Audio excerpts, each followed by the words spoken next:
আমি আসছি সকাল 11টায়। আপনার মহাখালী রেল ক্রসের ওই পাশে।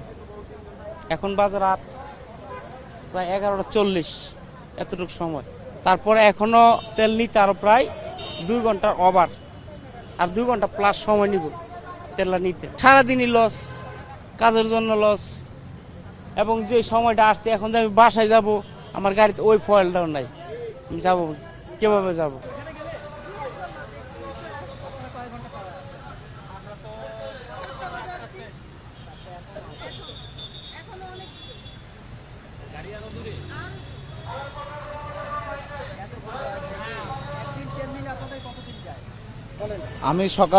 আমি দুপুর 12টা বাজে এখানে সিরিয়াল নিয়েছি মহাখালী রেলগেট, আর এখন বাজাবো ঘুরিয়া 12 ঘন্টা হয়ে গেছে, এখনো তেল পাইনি। আরো আধা ঘন্টা 40 মিনিটের মতন লাগবে আর কি। আর বউ দালাল ব্যাপার ওদিক দিয়ে তো ধরেন কি যে দেখলেন তো, আপনি নিজের চোখে আপনাকে দেখালাম কয়েকজনকে ওদিক দিয়ে কিভাবে ঢুকতেছে, মানে কোনো খোঁজ খবর নাই, যেদিক দিয়ে পাঠাচ্ছে সেদিকে ঢুকে দিতেছে। কর্তৃপক্ষ মানা করলেও তারা শুনতেছে না, এই হলো বিষয়। আর আমরা যে সিরিয়াল নিয়েছি, আমরা কিন্তু আর কি একজন কর্মজীবী, বেকার না। আর যারা বেকার তারা কিন্তু সিরিয়াল ছাড়াই ঢুকতেছে। এখানে যা আছে, উনি উবার চালায়, আরেকজন পাঠাও চালায়, আমরা বেশিরভাগই এরকমই আছি। আমাদের ধরেন কি যে একদিন যদি আমরা কামাই দিই, ধরেন কি যে 2200-2000 টাকা নাই। আমি যদি 12 ঘন্টা এখানে সিরিয়াল না নিলে 12 ঘন্টা পাঠাও মারতাম, সর্বনিম্ন আপনার 2200-2000-2500 টাকা ইনকাম করতে পারতাম। এই তো দিন শেষ আমাদের আজকে। এটা হলো সবচেয়ে বড় প্রবলেম আমাদের হয়ে গেছে। আর আরেকটা কথা হলো ফুয়েল পাস ধরেন কি যে প্রবলেম হলো, প্রথমত প্রবলেম হলো ঢাকাতে যারা পাঠাও চালায় 50% গাড়ি কিন্তু ঢাকার বাইরের, ঢাকার ভিতরকার না।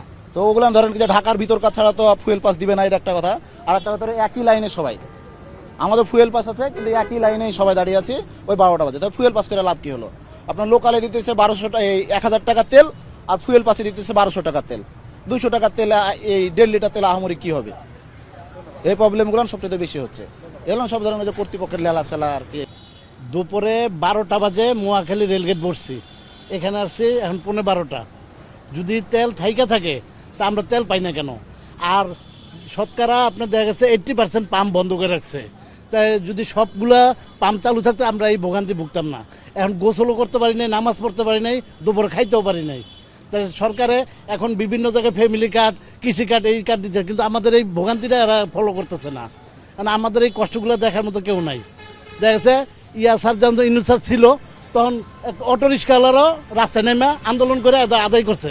এখন আমরা কি কোন বিপদে পড়ে রয়েছে? এরা যদি এগুলো আমাদের না দেখে, আমাদের আর কিচ্ছু করার নাই। আমাদের সরকারের কাছে একটা অনুরোধ, যাতে অন্তত আমাদের এই তেলের সমস্যাটা সমাধান করে দেয়।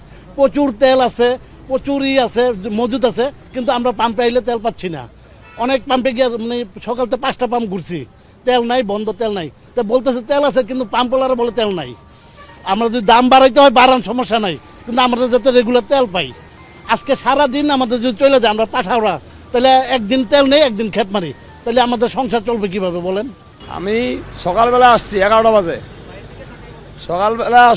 11টা বাজে, মহাখালী রেলগেট থেকে এখানে এইমাত্র আসলাম। তাহলে আমি এত ঘন্টা যাবত এখানে বসা আছি। আমাদের তো কর্ম করে খাওয়া লাগে নাকি?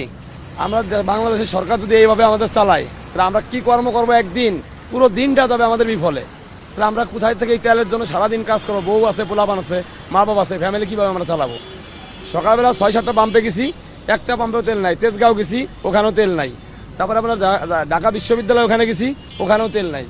গাবতলি গেছি, ওখানেও তেল নাই। প্রত্যেকটা পাম্প দড়ি দিয়ে ঘিরে রাখছে, তেল নাই। অথচ এই এক জায়গায় আসছি, এখানে তেল আছে বলছে। মিনিমাম 1500 গাড়ি আছে এই তেল লাইনের সিরিয়ালে, 1500। এটা আমাদের কোনো ব্যবস্থা নাই, ঠিক আছে? অথচ ইসির থেকে যেখান থেকে তেল আসে, ওখানে কিন্তু তেল বলতেছে তেল আছে, পর্যাপ্তমান তেল আছে, মজবুত আছে, কিন্তু তেল আমরা পাইতেছি না। এটা যদি সরকার অতি দ্রুত ব্যবস্থা করে, অবশ্যই আমাদের জন্য, সবার জন্য ভালো হবে।